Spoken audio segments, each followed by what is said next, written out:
Bismillah. Assalamualaikum warahmatullahi wabarakatuh. Alhamdulillahi rabbil alamin. Wa bihi nasta'inu ala umuri dunya waddin. Assalatu wassalamu ala khatamil anbiya'i wal mursalin wa ala alihi wa sahbihi wa man tabi'ahu dahu ila yaumiddin. Bapak Ibu rahimakumullah, bagaimana kabarnya? Sehat semuanya? Alhamdulillah. Semoga Allah senantiasa anugerahkan kesehatan kepada Pak Ibu, karena salah satu daripada syarat ibadah haji itu adalah al-istita'ah, yang dalam hal ini al-istita'ah itu bukan hanya dari sisi finansial ya, tapi juga dari sisi kesehatan. Maka nanti insya Allah Bapak Ibu ada pemeriksaan kesehatan ya, biasanya di bulan Syawal ya, sebagai syarat pelengkap nanti sebelum keberangkatan Bapak Ibu sekalian. Pernah kejadian sebelum Covid ini, jamaah haji, calon jamaah haji ketika sudah di embarkasi Bekasi, juga di sana ada tes kesehatan lagi. Ada jamaah yang kemudian oleh tim medis diputuskan tidak diizinkan berangkat karena faktor kesehatan. Oleh karena itu, maka tadi al-istita'ah, kesehatan, mampu dari sisi sehat, itu merupakan salah satu syarat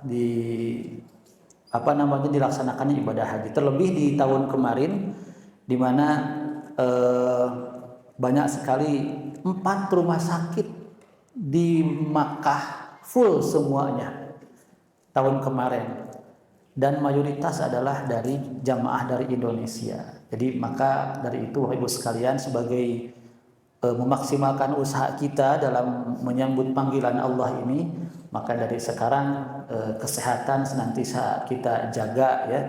Kalau konsep Al-Quran itu salah satunya adalah konsep makanan ya.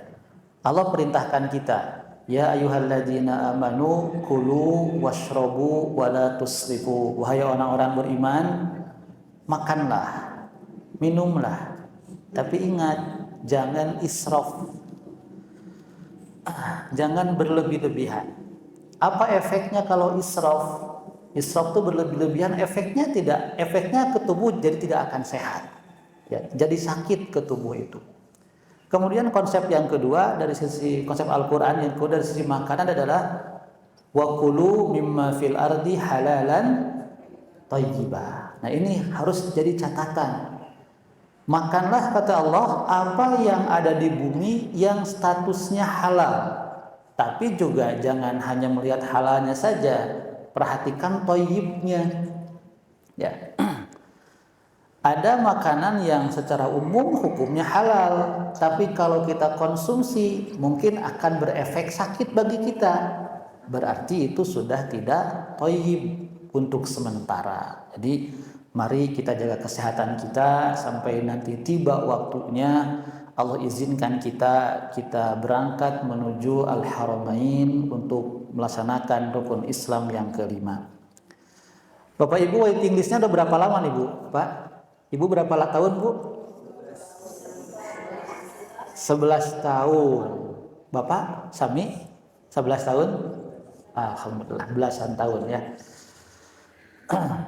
Bapak Ibu sekalian, amanah yang pagi ini disampaikan kepada saya adalah berbagi pengetahuan ilmu tentang umroh. Saya yakin Bapak Ibu semua udah umroh semua kan ya? Alhamdulillah. Mungkin pemateri sebelumnya udah menyampaikan, dan juga saya yakin Bapak Ibu juga semua mengetahui bahwa ibadah haji itu ada berapa cara atau berapa macam?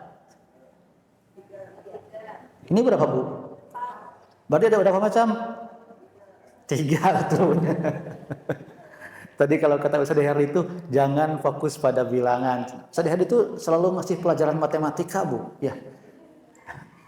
Nah, jadi haji itu ada 3 caranya. Ada apa saja? Haji tamattu, yang kedua qiron. Yang ketiga ifrad. Ya. Dari tiga, ya, ahlan wa sahlan, mangga Bapak Ibu.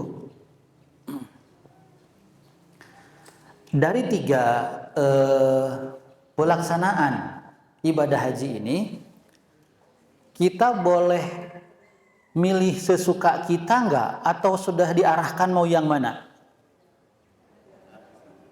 Gimana Pak Bu? Diarahkan ya, yang mana? Tamattu. Pemerintah Indonesia itu mengarahkan kita jamaah Indonesia untuk haji tamattu. Ya.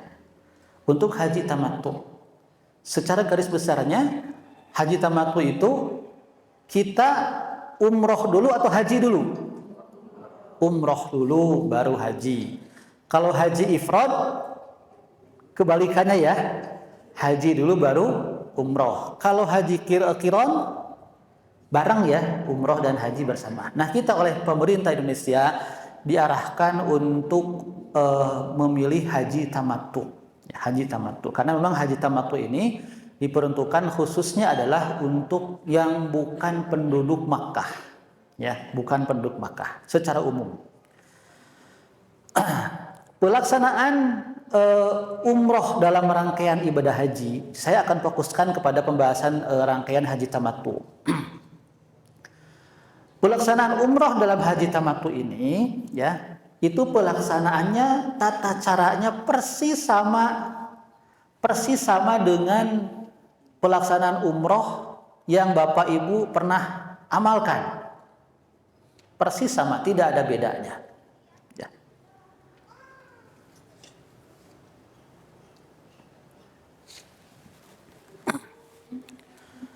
Tidak ada perbedaan sama sekali. Cuma mungkin dari sisi waktu saja, ya. Kalau umroh itu kan dilaksanakannya boleh bulan apa, Bu, Pak? Kita umroh boleh bulan apa dibolehkannya umroh? Betul, bulan apa saja, ya. Bulan apa saja boleh umroh. Tapi kalau umroh yang rangkaiannya dengan haji tamattu, itu dilaksanakannya, difokuskan di Ashharul Hajj, di bulan-bulan haji. Bulan haji itu terhitung dari bulan apa? Syawal ya. Syawal, Dzulqa'dah, Dzulhijjah. Bulan haji itu ada dua pendapat. Pendapat pertama, bulan haji itu dari mulai awal Syawal, Dzulqa'dah sampai tanggal 10 Zulhijjah. Ini pendapat yang pertama. Pendapat yang kedua, bulan haji itu Syawal, Dzulqa'dah sampai akhir Zulhijjah. Kalau pendapat pertama sampai tanggal 10 Zulhijjah saja, berarti selesai wukuf kembali ke Mina. Kalau pendapat kedua sampai akhir bulan haji itu dari Syawal, Dzulqa'dah sampai akhir Zulhijjah. Ketika jamaah haji ketika orang sudah niat haji dari Indonesia misalkan, dengan memilih tamattu, datang di pertengahan atau di akhir bulan Syawal, langsung jamaah itu melaksanakan umroh. Maka sejak mulai umroh sampai pelaksanaan haji tanggal 8 Zulhijjah untuk tarwiyah, itu kurang lebih ya, misalkan umrohnya akhir Syawal, ditambah 1 bulan Dzulqa'dah, ditambah 7 hari, kurang lebih 1 bulan lah ya, atau 40 hari menunggu. Ya, menunggu dari selesai umroh di akhir Syawal sampai tanggal 8 Zulhijjah. Ada orang datang ke Makkah, misalkan kita di Indonesia di bulan Dzulqa'dah, pertengahan Dzulqa'dah, contoh tanggal 15, tiba di Makkah, langsung umroh. Berarti setelah umroh langsung kemudian nunggu sampai tiba tanggal 8 Zulhijjah untuk tarwiyah ke Mina. Nah, ada juga nih yang kejadian tahun kemarin, ini mepet sekali. Besok tanggal 8 Zulhijjah, Tarwiyah, ya. Hari ini baru tiba di Makkah. Ini jamaah dari Indonesia. Ya, ini sangat mepet sekali sehingga mungkin perlu waktu untuk istirahat dulu. Tapi pada intinya, berapapun jarak hari dari tibanya kita di Makkah, ya, sampai tanggal 8 Zulhijjah, yang kita pahami bersama bahwa haji tamattu itu adalah haji yang pelaksanaan umrohnya kita laksanakan umroh sebelum melaksanakan ibadah haji. Nah, bagaimana kalau Maqdis? Maqdis itu paling sering diberangkatkan, jadwal keberangkatannya itu adalah di gelombang kedua. Ya. Berarti kalau gelombang kedua tuh ke Madinah dulu atau ke Makkah dulu? Langsung ke Makkah. Ya. Kalau gelombang satu kan ke Madinah dulu ya. Nah, kita gelombang kedua paling sering Maqdis itu termasuk tahun kemarin itu ke gelombang kedua sehingga langsung ke Makkah. Tahun kemarin itu rombongan tahun kemarin dari Maqdis tiba di Makkah itu kurang lebih 10 hari sebelum tanggal 8 Zulhijjah. Nah, sekarang kita akan fokuskan, kita rencananya sudah dapat jadwal misalkan dari pemerintah Maqdis gelombang kedua. Nah, bagaimana tata cara umrohnya? Seperti yang saya sampaikan bahwa praktek-praktek umrohnya itu sama. Ya, praktek umrohnya itu sama dengan umroh yang lain. Cuma karena kita itu gelombang kedua yang langsung ke Makkah dan nanti kita akan mendarat di Jeddah, maka Bapak Ibu harus sudah bersiap-siap menggunakan kain ihram itu paling telat 1 jam sebelum melewati miqat. Di pesawat berarti. Ya, di pesawat. Bapak Ibu ada nggak yang pernah umroh, landing di Jeddah langsung ke Makkah? Ada nggak? Atau ke Madinah dulu? Ke Madinah Bu ya? Belum pernah ada yang langsung ke Makkah dari Jeddah. Nah, ketika kita sekarang akan umroh bulan ini, ternyata jadwalnya landing Jeddah langsung Makkah, maka kita ihramnya, miqatnya, mengucapkan niatnya itu di pesawat. Ya. Tidak boleh di bandara di Jeddah, tidak boleh. Itu harus di pesawat. Nah, yang harus kita persiapkan ini secara teknisnya adalah bagaimana biasanya sejak kita di embarkasi di Bekasi itu jamaah dianjurkan untuk melaksanakan sunnah-sunnah sebelum seseorang melaksanakan ibadah haji ataupun umrah. Apa saja sunnah-sunnahnya? Bapak Ibu barangkali masih ingat sebelum kita akan umrah, apa saja sunnahnya? Mandi ya. Pertama, mandi besar. Ya. Mandi besarnya di mana di sini? Mandi besarnya kita di embarkasi. Ada informasi bahwa nanti mulai tahun depan kita udah nggak ke Bekasi Bapak Ibu, tapi ke mana? Ke Kertajati. Jadi nanti di manapun embarkasinya di Kertajati ataupun di Bekasi. Jadi kita mengamalkan sunnah Rasulullah berupa mandi sebelum ihram itu di embarkasi. Setelah itu kemudian apa? Sunnah berikutnya adalah at-tatayyub. Sunnah kedua. Sunnah kedua adalah memakai wangi-wangian di badan. Jangan di pakaian, di badan kita. Ya. Itu setelah mandi langsung pakai wangi-wangian masih boleh di badan kita. Itu yang kedua. Ini Bapak Ibu punten ya. Dahulu mungkin ini yang saya alami. Dulu ketika kecil saya dapat pelajaran-pelajaran agama di masjid. Kemudian guru ngaji menyampaikan wajib adalah kalau dilaksanakan dapat pahala, kalau ditinggalkan berdosa. Sunnah adalah jika dikerjakan berpahala, ketika nggak dikerjakan tidak Apa? Dulu sederhana sekali definisi sunnah seperti itu. Sampai hari ini itu definisi sunnah masih berlaku untuk sunnah sebenarnya. Tapi yang saya alami dulu ketika kecil itu guru-guru saya ketika kecil kurang memotivasi untuk mengamalkan sunnah. Nah, ketika akan umroh atau haji ini, mandi janabah, mandi besar, ya, itu sunnah. Ya. Ketika Bapak Ibu tidak mandi janabah pun itu tidak mengurangi mengurangi daripada nilai haji. Ketika selesai mandi tadi kan apa yang kedua pakai wangi-wangian ke badan itu juga sunnah. Ya. Dan poin-poin berikutnya yang saya sampaikan itu termasuk sunnah. Tetapi di sini kita berusaha mengamalkan semua sunnah Nabi itu, ya. Untuk apa? Salah satunya untuk usaha menyempurnakan rangkaian ibadah haji kita.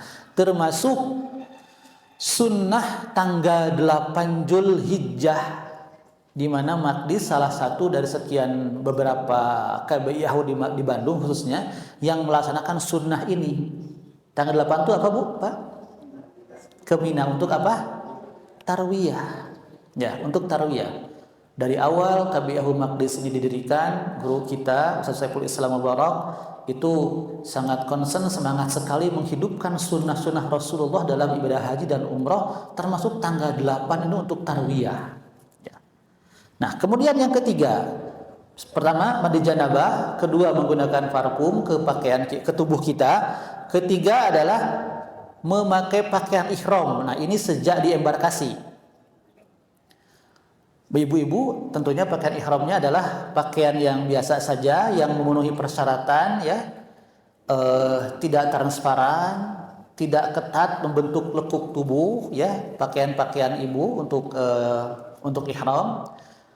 Lebih leluasa untuk ibu-ibu, untuk bapak-bapak seperti kita ketahui hanya 2 helai pakaian saja dari mulai embarkasi. Nah, hati-hati di sini parfum jangan disemprotkan ke pakaian, hanya boleh ke badan. Ini yang sunnah yang ketiga. Kalau saya biasanya kalau umroh membawa jamaah dari Maqdis, ketika rute perjalanan kita landing Jeddah menuju Makkah, itu pakai kain ihram tuh memang sejak di bandara, tapi masih pakai celana dalam.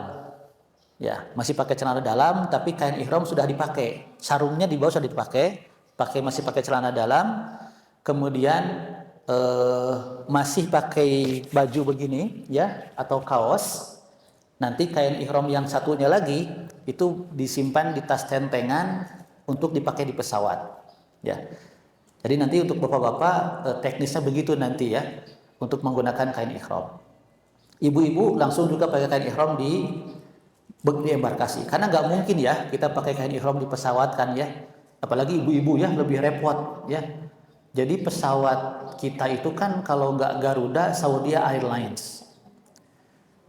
Pesawat Saudi Airlines itu di bagian belakangnya itu biasanya ada musola sekitar ukuran 3x3, ya.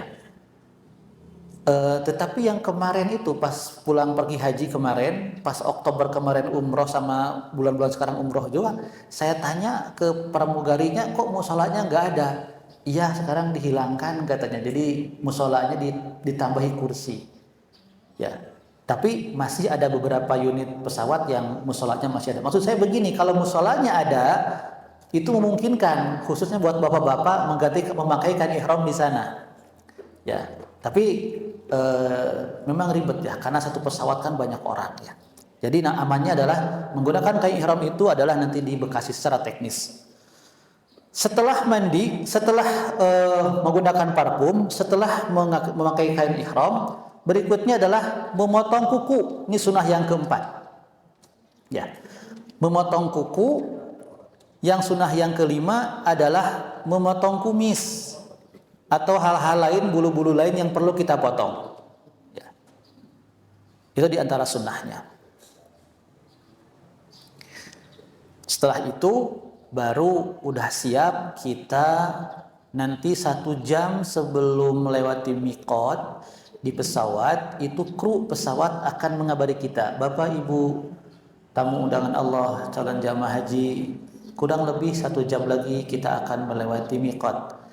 Dipersiapkan kepada semuanya untuk bersiap-siap. Nah, ketika misalkan nanti sudah hitungan mundur misalkan dari 30, 29, 28, 27, 5, 4, 3 sekarang sudah lewat miqat kata kru pesawat, maka di sanalah di pesawat kita akan mengucapkan niat. Nah, di pesawat ini kita mengucapkan niatnya nanti itu niat umroh atau niat haji? Niat umroh. Bagaimana kalimatnya? Labbaik Allahumma umratan atau hajjan? Umratan. Pan bari haji. Itu acan haji namanya kayaknya. Jadi di pesawat kita masih menggunakan labbaik Allahumma umratan. Dahulu Bapak Ibu sekalian, tahun 1985 pemerintah Saudi termasuk MUI pernah mengeluarkan fatwa. Fatwanya apa? Fatwanya tentang bolehnya mikot di bandara di Jeddah. Ya. Tahun 85 itu kalau tidak salah 85 fatwa itu keluar. Jadi di Jeddah itu masih boleh, dulu ada fatwa boleh mikot. Boleh ngambil mikot, boleh ganti pakaian ihram di bandara. Tahun 85. Saya cari-cari fatwa terbaru, ternyata itu sudah dihapuskan. Dan lagi sekarang itu di Jeddah jamaah haji tidak bisa berlama-lama di bandara. Dahulu di bandara tuh bisa nunggu 2, 3, 4 jam. Sehingga sempat untuk ganti baju, sempat untuk mandi dulu itu di bandara Jeddah itu. Kalau sekarang istilahnya fast track. Kita begitu turun dari pesawat, kemudian ada bis bandara yang menarik kita, yang mengangkut kita, kemudian keluar dari bandara langsung naik bis lagi menuju ke Makkah. Bahasa kasarnya mah untuk pipis aja nggak ada waktu, ya. Turun pesawat langsung naik bis yang mengangkut kita, ataupun sekarang bukan bis ya, bis juga, sama ada kereta api dalam bandara. Setelah itu keluar bandara, tidak ada pemeriksaan imigrasi, tidak ada pemeriksaan paspor, tidak ada, ya. Turun pesawat, naik bis sebentar, naik kereta dalam bandara sebentar, keluar bandara langsung diarahkan naik bis. Dari bis langsung dibawa ke Makkah. Paling itu 30 menit dari pesawat langsung naik bis lagi, langsung menuju Makkah. Maka tidak ada lagi sekarang yang bisa berlama-lama di bandara. Nah, jadi nanti kita kembali ke pesawat. Di pesawat kita mengucapkan niat labbaik Allahumma umratan. Setelah itu apa? Setelah mengucapkan labbaik Allahumma umratan, berikutnya dari semenjak kita masih di pesawat sampai mendarat di Jeddah, dari Jeddah ke Makkah, kita terus mengucapkan kalimat apa? Talbiyah. Satu kali kita sama-sama mengucapkan kalimat talbiyah. Mari. Labbaik Allahumma labbaik. لبيك لا شريك لك لبيك إن الحمد والنعمة لك والملك لا شريك لك. Perbanyak talbiyah dari masih di pesawat sampai mendarat, sampai dari bandara menuju ke Makkah di bis. Talbiyah boleh, itu diantara sunnahnya. Apalagi berdoa, silakan. Berzikir, baca kalimah-kalimah thayyibah, subhanallah, alhamdulillah, Allahu akbar, la ilaha illallah, subhanallah bihamdi. Baca Al-Qur'an, silahkan. Memperbanyak doa juga silahkan. Di antaranya adalah kita memanfaatkan fadilah musafir, ya. Salasu da'awat mustajabat la syakka fihinna, kata Rasulullah. Ada 3 doa yang pasti Allah kabulkan dan itu gak diragukan lagi. Yang pertama da'watul madlum. Yang pertama doa orang yang dizolimi. Hati-hati jangan mendolimi sesama makhluk Allah. Yang kedua da'watul musafir. Doanya orang yang sedang safar. Apalagi nanti Bapak Ibu safarnya safar ibadah, ya, safar ibadah. Jadi manfaatkan selama safar itu memperbanyak doa, karena itu mustajab doanya. Yang terakhir da'watul walid liwaladihi. Doa orang tua untuk putra-putranya. Ya. Di sini sering saya ceritakan, ya. Allah izinkan saya bisa umroh, bisa haji, wasilahnya Allah lewat Maqdis. Salah satunya adalah yang saya yakini adalah bentuk dikabulkannya doa ibu saya. Ya. Tahun 2002 ibu saya haji. Allah izinkan berangkat haji. Kepulang ibadah haji, ibu saya cerita bahwa saya termasuk salah satu putra beliau yang secara khusus disebutkan agar saya bisa berangkat untuk haji dan umroh. Ya, itu tahun 2002, ibu saya berdoa, begitu cerita ke saya ketika haji. Allah kabulkan doa ibu saya itu tahun 2012. Tahun 2012 itu pertama kali saya umroh. Ya, pertama kali saya umroh. Setelah dari 2012 sampai sekarang, alhamdulillah Maqdis memberikan amanah untuk mendampingi jamaah. Sehingga dalam setiap tahun ada jadwal untuk berangkat mendampingi jamaah dari Maqdis. Nah, ini adalah kita memanfaatkan apa yang dijanjikan Allah lewat lisan Rasulullah, yaitu apa? Da'watul walid liwaladihi. Di antara doa yang tidak akan Allah tolak, yang pasti Allah kabulkan adalah doa orang tua terhadap anaknya. Sudah mah Bapak Ibu itu nanti sebagai musafir, ya, doa yang dikabulkan. Yang kedua Bapak Ibu kita sebagai orang tua, ya, juga insya Allah double gitu. Kita oleh Allah disuruh berdoa, ud'uni astajib lakum. Kita oleh Rasulullah dikasih kabar gembira, motivasi. Doa orang tua itu pasti Allah kabulkan. Dikabulkannya kapan? Itu rahasia Allah kan? Ya. Ibu saya berdoa 2002, Allah kabulkannya mulai 2012. Saya berdoa, ya Allah izinkan kami bisa umroh kembali, bisa haji kembali dengan istri saya, dengan putra-putra saya, dengan ibu saya.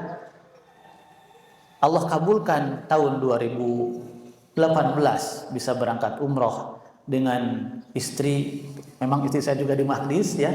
Kemudian dengan dua putra saya, alhamdulillah Allah kabulkan. Jadi pertama yakin, yang kedua husnudzon kepada Allah. Ya, pasti akan Allah kabulkan. Kapan? Itu terserah Allah.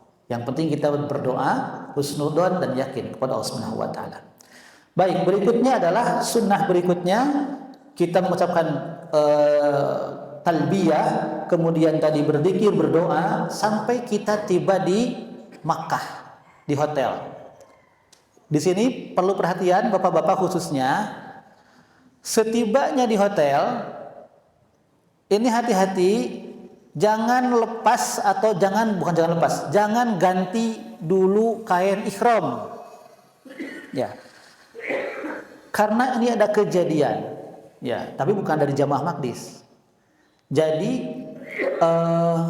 saya punya rekan, ada seorang namanya Dr. Aib, di dosen UIN, beliau pembimbing haji dan umrah di salah satu KBIH di Bandung. Beliau cerita kepada saya, setiba di Makkah itu jamaah saya yang laki-laki langsung itu buka kain ihram, ganti pakai batik. Lalu saya bilang, Bapak jangan dulu diganti, kita kan belum, umrohnya belum, itu kita baru tiba di hotel. Atau kumaha terus digentos na ieu kuku acuk batik. Hanya untuk kehati-hatian, Bapak bayar dam aja. untuk kehati-hatian. Walaupun si bapak itu mungkin karena ketidaktahuan atau karena lupa ya, tapi untuk kehati-hatian oleh pembimbing, oleh Ustadz Aib itu diarahkan untuk untuk membayar dam. Akhirnya membayarlah dam sebesar kalau dirupiahkan 1,5 juta berupa menyembelih seekor kambing. Jadi hati-hati nanti ketika tiba di hotel ya, yang semuanya termasuk ibu juga, tapi yang khusus terjadi kejadian bapak-bapak ya. Lalu bagaimana kalau sudah tiba di hotel, ingin ke kamar mandi, ingin buang air besar, wudhu dan lain sebagainya. Apakah boleh dibuka kain ihramnya, baik yang ibu ataupun yang bapak? Boleh dibuka nggak? Ya pasti dibuka kan, karena harus mandi ya, akan mandi, boleh dibuka. Tapi ketika mandi hati-hati.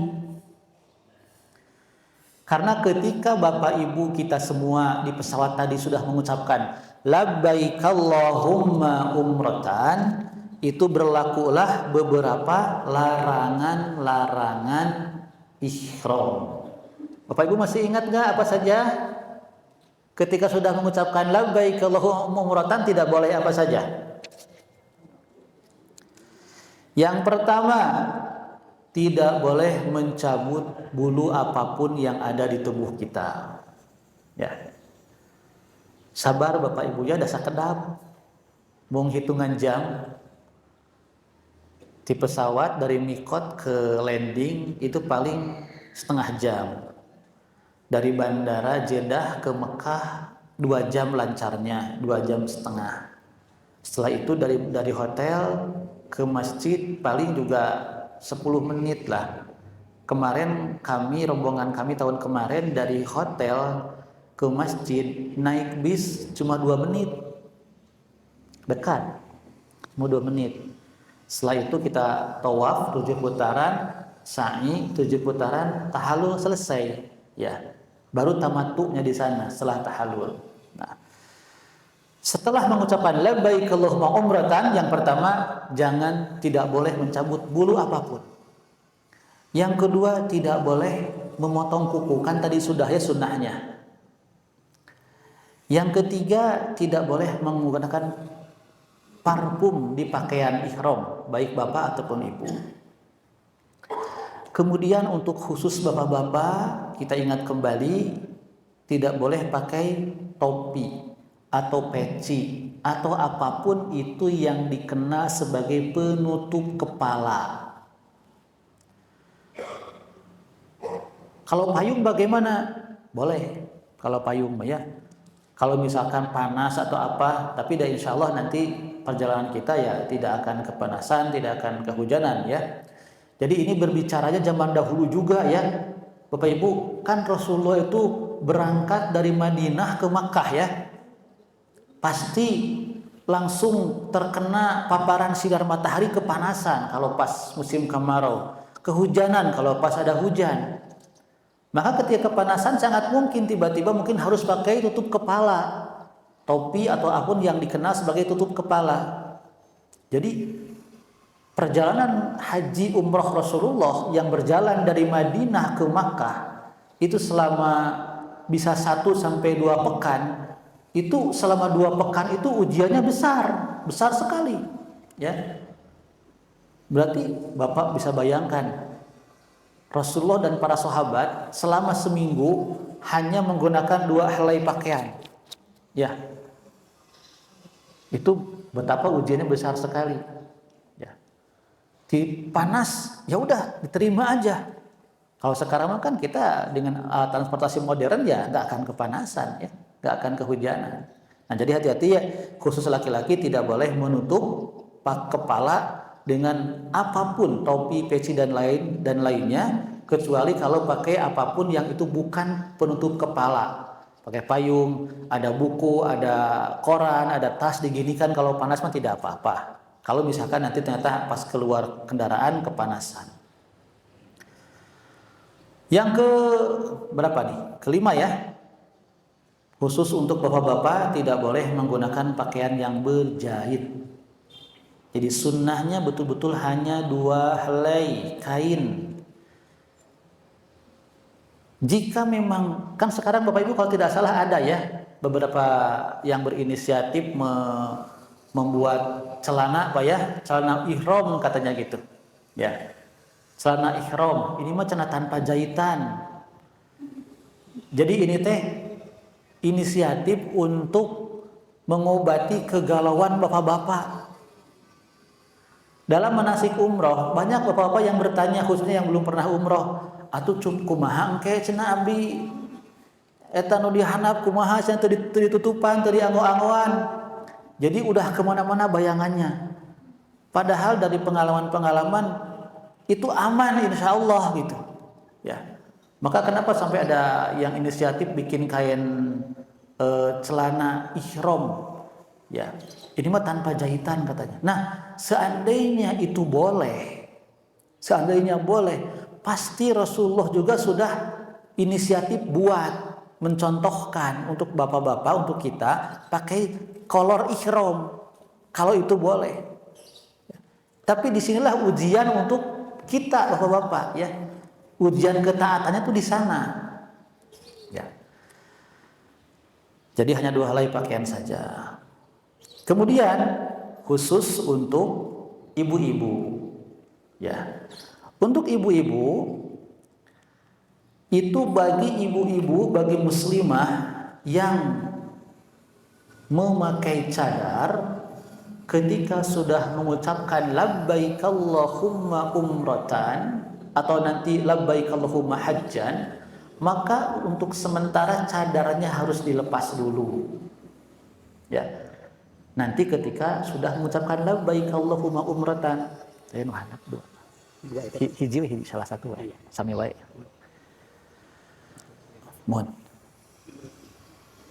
Jadi untuk ibu-ibu yang pakai muslimah yang pakai cadar, ketika sudah mengucapkan labbaik Allahumma umratan, itu harus sudah dilepas cadarnya, termasuk sarung tangan. Kan kadang-kadang ada yang suka pakai sarung tangan ya, karena aurat perempuan itu kan mulai pergelangan ya pergelangan. Maka kadang-kadang ada yang suka pakai sarung tangan perempuan itu ketika sudah mengucapkan labbaik Allahumma umratan, maka cadar dilepas dulu dan sarung tangan juga tidak boleh pakai. Ini khusus yang untuk kaum muslimah. Ya.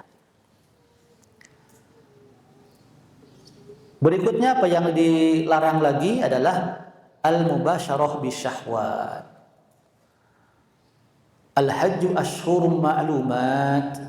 Fama farada fihinna al-hajja fala rafasa wala fusuqa wala jidala fil hajj. Jadi ketika ibadah haji itu lisan termasuk poin yang harus banyak dijaga. Lisan. Al-hajju ashhurum ma'lumat. Haji itu adalah dilaksanakan pada bulan-bulan yang telah ditentukan. Fama farada fihinna al-hajja. Siapa yang sedang melaksanakan rangkaian ibadah haji, baik dari umrah baik tamattu, qiran ataupun ifrad, maka kata Allah, fala rafas. Yang pertama tidak boleh rafas. Rafas itu maknanya yang pertama adalah kata-kata kotor. Ya. Kata kalimat-kalimat, perkataan-perkataan yang jorok, kata-kata kasar. Suami misalkan memarahi istrinya, itu hati-hati, atau sebaliknya. Kemarin ada, karena kita gabung dengan beberapa KBIH, sejak kita kan berangkat dari Maqdis ke Kodam, dari Kodam ke Bekasi, terus sampai ke Makkah.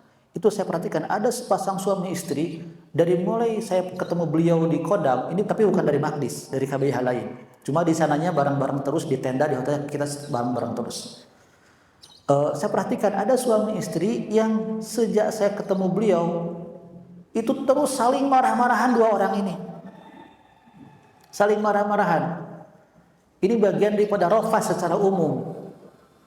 Tapi kemudian saya coba cari informasi, ini kenapa suami istri ini agak sering marah-marahan dua orang ini.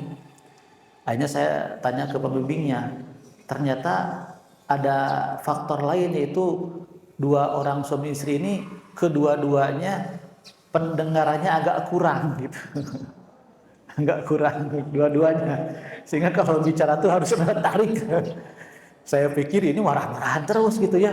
Nah, ternyata dua-duanya agak kurang pendengarannya. Jadi itu termasuk yang kita juga harus husnudon ya ketika ada lihat yang begitu ya. Jadi yang pertama arofas. Arofas itu makna yang pertama kalimat-kalimat kasar, kata-kata kotor ya, marah-marahan. Atau yang dipahami rofas juga adalah kalimat-kalimat yang menggoda munculnya syahwat. Ya, menggoda kalimat yang membuat lawan jenis kita, suami kita, istri kita itu jadi terangsang untuk berhubungan. Nah, itu juga dikatakan sebagai bagian daripada rofas. Nah, ada juga yang memahami makna rofas itu adalah bukan kalimat, tapi bahasa-bahasa isyarat. Bapak terus terkiat misalkan ke ibu kemana isyaratan gitu, atau sebaliknya. Nah, itu juga perlu hati-hati ya. Ar-rofas. Ada juga yang memahami rofas itu adalah bahasa-bahasa isyarat. Bahasa isyarat yang mengarah kepada ajakan untuk berhubungan suami istri. Jadi lisan yang dijaga selama haji itu, selama haji dan umroh, fala rafasa wala fusuqa. Fusuqa adalah lebih kepada satu, secara umum fusuqa itu adalah murtad, dia keluar dari Islam. Secara lisan dia mengatakan saya keluar dari Islam, otomatis dia batal hajinya karena dia sudah keluar dari Islam. Fusuk ataupun kalimat-kalimat lain ya yang menggambarkan misalkan begini, tidak menerima dengan keadaan-keadaan yang kita terima ya. Dia pas dapat makanan, ini kok makannya kayak gini sih menunya, rasanya, ini hati-hati, ini bisa bagian daripada fusuk ya, menjaga lisan, hati-hati ya. Maka sunnah Rasulullah, adab Rasulullah, akhlak Rasulullah ketika beliau dihidangkan kepada beliau makanan, itu ada beliau begini, jika makanan itu Rasulullah suka, maka beliau santap. Tapi jika makanan itu tidak beliau sukai, beliau tinggalkan. Tidak keluar kalimat-kalimat yang kemudian merendahkan makanan itu. Dan Bapak Ibu, itu juga mungkin menimpa kita semua ketika haji, ketika umroh. Kemarin kami dari Makdis itu datang ke Mina tanggal 8 ya, tanggal 8. Kemudian ke Arafah tanggal 9 pagi. Kemudian malam tanggal 10-nya kita ke Muzdalifah. Kemudian dari Muzdalifah pagi-paginya kita menuju ke Mina lagi. 4 hari berarti ya. Mina, Arafah, Muzdalifah, Mina lagi. Di Mina kan sampai tanggal 13 ya. Nah, selama 4 hari kemarin, Mina 8, 9, 10, 11, ada jamaah dari Makdis itu tidak makan, Bu. Tidak makan. Saya tahunya ketika pas tanggal 12-nya. Tanggal 12 kita dari karena kemarin kan kalau Makdis itu tadi berusaha menghidupkan sunnah Rasulullah dalam berhaji, salah satunya adalah nafar sani, meninggalkan Mina itu tanggal 13 ya. Qadarullah dengan berbagai kondisi, pertimbangan dan memutuskan kalau tahun kemarin kami nafar awal, meninggalkan Mina tanggal 12. Pagi-pagi meninggalkan Mina tanggal 12. Tanggal 12 pada duhur ke jumroh lagi, lempar jumroh. Nah, saat itulah ada jamaah yang tidak kuat berangkat dari hotel ke tempat jumroh. Ketika tanggal 10, tanggal 11 dari tenda ke tempat jumroh itu kami kemarin jaraknya 7 kilo. Ya. Sehingga bolak-balik itu berapa? 14 kilo. Ketika tanggal 12 siang duhur dari hotel ke jumroh, jarak itu cuma 3 kilo. Secara hitungan jarak lebih dekat. Tetapi di lapangan ada kondisi yang ternyata ada jamaah yang tidak kuat. Hanya saya sampaikan, Bapak Ibu sudah tunggu di sini saja, ditemani oleh bapak, oleh suaminya. Nanti kami pulang dari jumroh, bapak kami akan akan jemput kita bareng-bareng lagi pulang ke hotel. Hanya ibu ini tunggulah di sana dengan beberapa jamaah lain juga. Saya belum tahu itu kenapa beliau tidak kuat. Nah, ketika kembali ke hotel, kita lagi makan karena kebetulan kamarnya dekat dengan kamar saya, kita makan di lorong bareng-bareng. Ibu ini bercerita kepada saya, jadi dari tanggal 8 pas tarwiyah, 9 di Arafah, 10 di Mina, sampai tanggal 11 di Mina, 4 hari ini nggak makan. Kenapa tidak makan? Tidak selera dengan masakan. Ya, melihatnya, jangankan melihat masakan, melihat bungkusnya, packingnya saja udah mual gitu. Nah, ini Bapak Ibu yang perlu nanti sebagai bekal ya. Jadi bawa makanan-makanan yang biasa kita mungkin suka di sini, apa ya, Mustafa kan gitu ya biasanya, ataupun abon ataupun itu untuk antisipasi nanti kalau masakan di sana tidak selera. Ya. Nah, jadi ini perlu yang diwaspadai juga dalam masalah lisan. Ada jamaah begini, ini masih bagian daripada menjaga lisan dalam haji dan umroh. Ketika di embarkasi di Bekasi, ada jamaah, beliau usianya 65 tahun, berangkat sendiri. Saya menilai begini kepada beliau, Bapak-bapak, abdi mah kayak di ditu, abdi mah kiat cenah. Semangat sih Bapak itu, kiat. Abdi mah biasa olahraga, abdi mah cenah. Biasa olahraga, biasa lari, biasa sepedahan. Abdi mah kayak itu bakal kuat cenah. Saya melihat Bapak ini memang fisiknya sehat Pak, seger. Orangnya kecil-kecil tapi kelihatan ototnya tuh suka olahraga, cangker lah gitu. Ya. Udah gitu, udah aja. Qadarullah pas pulang dari Arafah, jadi tanggal 9, 10, 11, 12, 13, ada 10 hari beliau sakit. Ya. Lempar jumroh itu diwakilkan tidak bisa.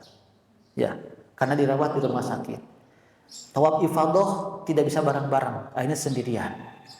Akhirnya saya beberapa jamaah bilang begini ke saya, Bapak ini mah cenah ketika di Bekasi, di embarkasi sempat terlontar kalimat seperti itu. Jadi seolah tuh dengan olahraga yang beliau rutinkan itu bisa menjamin lancarnya ibadah beliau. Maka di antara yang harus kita manage adalah hati. Ya. Dalam ibadah haji ini, satu menjaga hati. Hilangkan apapun potensi kesombongan. Saya berangkat ini bukan karena saya kaya. Saya berangkat itu bukan karena saya sehat, menjaga olahraga, bukan. Itu hanya wasilah-wasilah saja. Karena Allah panggil. Karena Allah panggil. Dan Allah kuatkan kita. Maka di atas adalah kita menjaga hati, sedikit pun potensi. Karena setan itu akan cari celah agar kita sombong. Ya, yang itu perlu dijaga. Lisan dan hati kita. Nah, jadi tadi kembali ke hotel tadi Bapak Ibu ya. Kan ketika sudah pakai kain ihram mengucapkan labbaik Allahumma umratan, di antaranya tidak boleh pakai parafuman wangi-wangian. Suka ada yang bertanya, kumaha atuh pangibab nganggo sabun nganggo sampo kenging teu? Bapak Ibu pernah nggak Bu? Kumaha ta Bu? Pas ke hotel, dokap ke hotel, harudang, ibak. Karena ibak teh kan biasa pakai sabun, pakai sampo. Ini nggak pakai sabun, nggak pakai sampo. Kayak ibu masak nggak pakai garam gitu Bu, nggak kerasa. Nah, maka dalam hal ini begini Bapak Ibu sekalian ya. Nanti ketika tiba di hotel, ibu Bapak mau mandi. Kan larangannya jangan pakai wangi-wangian, parfum. Nah, sementara sabun itu kan wangi. Sampo kan juga wangi. Nah, maka di sini ada dua pendapat. Pendapat pertama begini. Untuk kehati-hatian, mandinya jangan pakai sabun dan jangan pakai sampo. Kenapa? Karena itu ada wanginya. Itu pendapat pertama. Pendapat yang kedua, kalau pas mandi setelah ihram, setelah niat, tidak apa-apa pakai sabun dan pakai sampo. Kenapa tidak apa-apa? Karena sabun dan sampo itu dia dibuat untuk membersihkan kotoran di tubuh, bukan untuk membuat tubuh jadi wangi. Sementara kalau parfum dibuat memang untuk mewangikan tubuh kita. Jadi bedakan minyak wangi dan wangi yang ada di sabun dan di sampo. Sabun sampo itu dibuat untuk membersihkan, membantu membersihkan kotoran yang ada di tubuh kita, daki-daki tubuh kita. Parfumnya itu bukan sengaja ada parfum, hanya tambahan sedikit saja. Jadi persentase didominasi sabun dan sampo unsur kimianya ataupun unsur terdapat di dalamnya bukan pewangi, bukan wangi, tapi unsur untuk membersihkan apa yang ada di tubuh kita. Maka di sana ada ulama yang membolehkan. Di antaranya Syekh Shalih Al-Utsaimin, mufti seorang ulama besar di Saudi. Sudah wafat beliau memang. Syekh bin Baz, mufti negara Saudi, beliau pun sudah wafat. Beliau termasuk dua ulama besar Saudi yang membolehkan pakai sabun dan sampo. Kenapa? Alasannya tadi, karena itu adalah bukan minyak wangi, walaupun ada wanginya. Nah, itu jadi nanti kalau setiba di hotel begitu Bapak Ibu sekalian ya. Jadi itu beberapa larangan. Kemudian apa lagi? Menikahkan, melamar, khitbah, akad nikah juga tidak boleh ketika sudah labbaik Allahumma umrata. Baik, Ustaz Hedi sudah bisa ditampilkan. Baik, Bapak Ibu sekalian, kita jeda dulu sebentar. Kita lihat sekarang sedikit tayangan video tentang praktek pelaksanaan umroh. Video ini diambil ketika tidak ada suaranya ya? Tidak ada. Videonya diambil ketika pas masa Covid, karena kita lihat di sana di sekitar Ka'bah ada border di warna putih ya.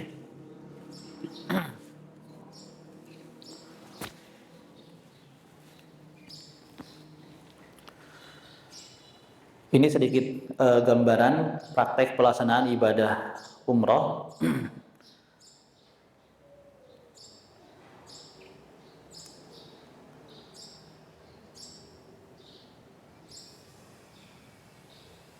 Wa atimul hajja wal umrata lillah, sempurnakanlah, amalkanlah pelaksanaan ibadah umrah itu lillah, karena haji dan umrah lillahi, karena Allah Subhanahu wa taala. Inilah sunnah yang pertama, yaitu tadi mandi besar ya. Sunnah yang pertama sebelum kita melaksanakan ibadah umrah dan juga haji juga sama. Nah, berikutnya setelah mandi itu adalah tadi pakai parfum. Berikutnya ini adalah pakai kain ihram buat laki-laki. Perhatikan di pundaknya sebelah kanan masih boleh ditutup. Ini buat perempuan, pakaian ihram buat perempuan. Intinya tidak mesti warna hitam ya, boleh warna apa saja. Tapi syarat yang paling utama tidak transparan pakaiannya, tidak membentuk lekuk tubuh, artinya harus yang longgar. Setelah itu menuju ke tempat miqat. Kita ada 5 tempat miqat, ada Dzulkhulaifah, ada Juhfah, kemudian berikutnya apa ini? Qarnul Manazil. Kemudian berikutnya adalah apa tuh? Yalamlam. Nah, nanti kita lewat Yalamlam di sini. Kemudian di sini Zatul Irq untuk warga Irak. Terakhir adalah 1 2 3 4 5. Oh, sudah 5 ya, sudah 5. Kita nanti pesawat akan melewati Yalamlam ataupun Qarnul Manazil. Tidak ada sholat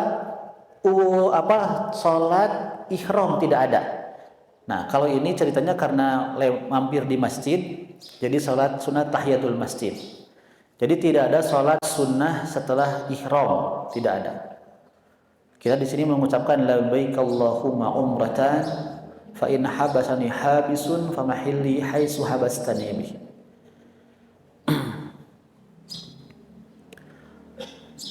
Pesawat landing menuju ke Jeddah, dari Jeddah menuju ke Makkah.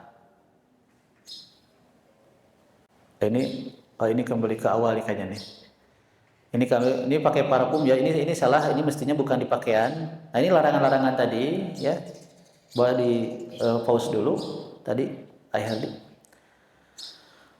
Yang larangan ini kita lihat. Nah, jadi ini sunnahnya tadi menggunting kuku ya. Baik setelah mandi ataupun setelah pakai pakaian. Potong rambut boleh, potong bulu-bulu, pak kumis boleh. Ini sebelum mengucapkan labbaik Allahumma umratan. Dilanjut. Ini parfum bukan ke pakaian ya, tapi ke badan. Stop di sini. Nah, ini yang tadi mahdurat, larangan ya. larangan-larangan yang berlaku untuk tadi.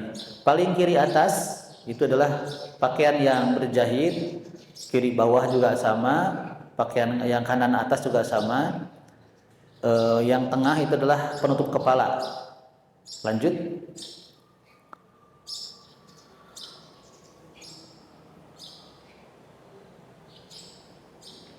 Nah, ini adalah maksudnya adalah jima, hubungan tidak diperbolehkan setelah ihram. Berburu tadi sudah belum ya? Berburu tidak boleh ya. Ini niqab, cadar tidak boleh. Ini khitbah, melamar tidak boleh. Ini masuk ke Masjidil Haram. Di sini kita mengucapkan doa masuk ke masjid. Yang umum bagaimana Bu Pak doanya? Allahumma tahli abwaaba rahmatika. Di sini ada Allahumma shalli ala Rasulillah, a'udzu billahil azim wa biwajhil karim wa bi sultanihil qadim minasyaitonir rajim. Allahumma ftahli abwaaba rahmatika. Masuk masjid sunnah pakai kaki kanan, kemudian membaca doa tadi. Di sini kita akan mulai tawaf. Perhatikan sunnah tawaf. Yang pertama, membuka pundak bagian kanan untuk laki-laki, ibtiba. Sunnah ketika tawaf, pundak bagian kanan harus nampak. Ini belum tawaf, belum akan memulai. Nah, ini akan mulai ibtiba.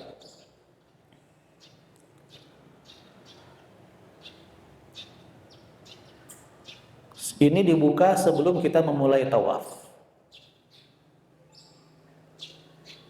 Stop dulu di sini akhir di.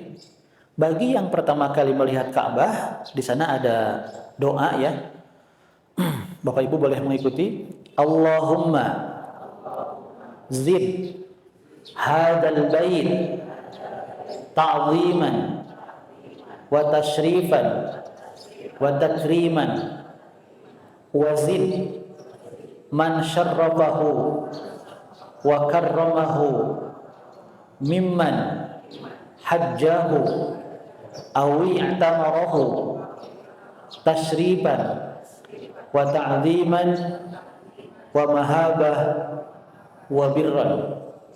Jadi doa ini bagi orang yang pertama kali melihat Ka'bah. Kurang lebih artinya begini. Ya Allah, tambahkanlah kemuliaan kepada Baitullah Ka'bah ini ya, keagungannya, kemuliaannya, dan tambahkanlah kepada orang yang berhaji dan yang berumrah itu apa? Kemuliaan. Tambahkanlah kepada orang yang umroh, kepada yang haji, kemuliaan. Tambahkanlah kepada orang yang memuliakan tempat ini kebaikan, kemuliaan, keagungan, dan kebaikan. Dilanjut ayat ini.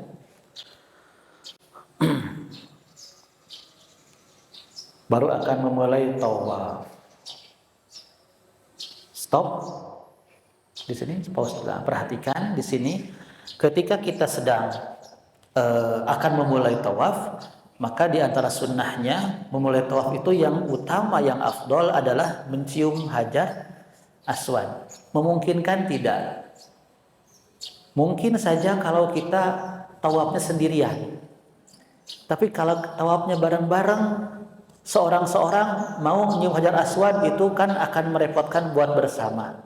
Maka inilah hikmahnya kenapa Rasulullah mengajarkan, membimbing kita untuk memulai tawaf ini. Pertama, jika mungkin cium hajar aswad. Jika tidak mungkin karena kondisi kronik padat, apalagi ini misalkan ditutup dulu pas zaman Covid, maka disentuh pakai tongkat. Rasulullah pernah memulai tawaf dengan menyentuhkan tongkatnya ke hajar aswad, disentuhkan. Jika tidak, maka yang paling mudah tadi dengan mengangkat tangan, disebutnya apa Bapak Ibu? Istilam. Ya. Lanjutkan Pak Herdi, dilanjut. Ucapannya apa? Bismillahi Allahu Akbar. Bismillahi Allahu Akbar. Ikuti saya. Bismillahi Allahu Akbar. Allahumma imanan bika wa tasdiqan bi kitabika wa wafa'an li ahdika wa ittiba'an li sunnati nabiyyika Muhammad. Tapi kalau ini tambahan, Ini bukan dari hadis Rasulullah. Allahumma imanan bika wa tasdiqan bi kitabika. Ini bukan dari hadis Rasul, tapi ini tambahan seorang sahabat yang menambahkan begitu. Yang paling pokoknya bismillahi Allahu akbar. Terus berputar. 7 putaran. Tidak ada zikir khusus, gak ada doa khusus ketika tawaf selain di mana? Nanti kita akan melewati apa? Rukun Yamani.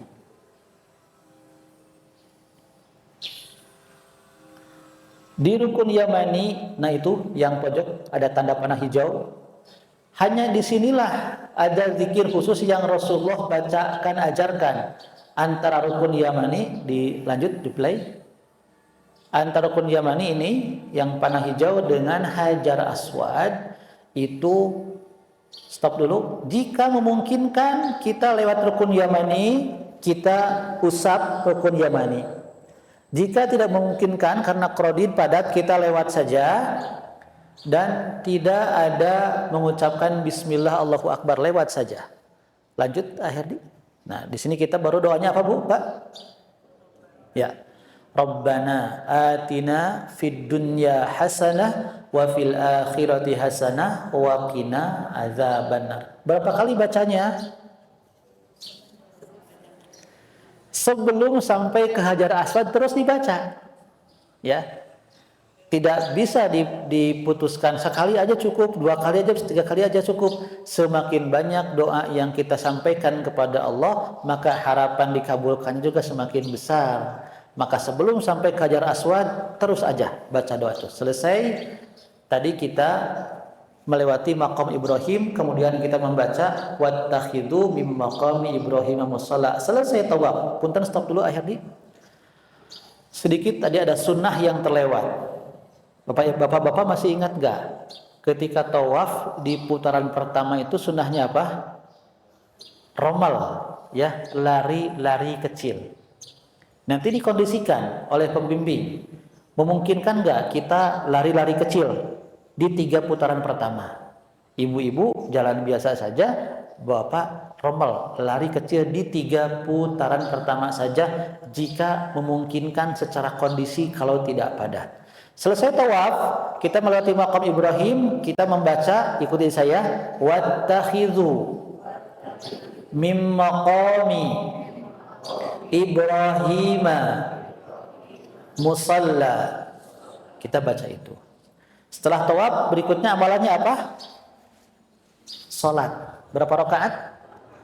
Apa yang dibaca? Rakaat pertama Al-Kafirun, rakaat kedua Al-Ikhlas. Di mana salatnya? Di belakang maqam Ibrahim jika memungkinkan. Jika tidak, boleh di mana saja. Boleh dilanjut Herdi? Jika gak memungkinkan, boleh di mana saja. Seperti beliau ini di lantai kedua. Ya. Yang penting masih di dalam Masjidil Haram.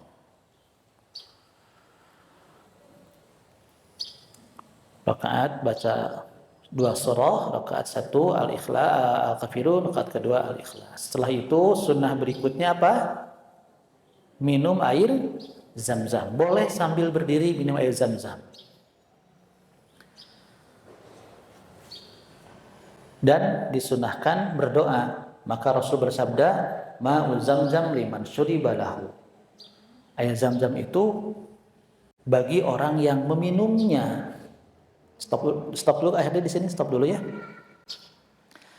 Maksudnya bagaimana? Maksudnya adalah orang yang minum air Zam-Zam kemudian berdoa, maka doanya termasuk doa yang makbul, ya, mau yang dikabulkan.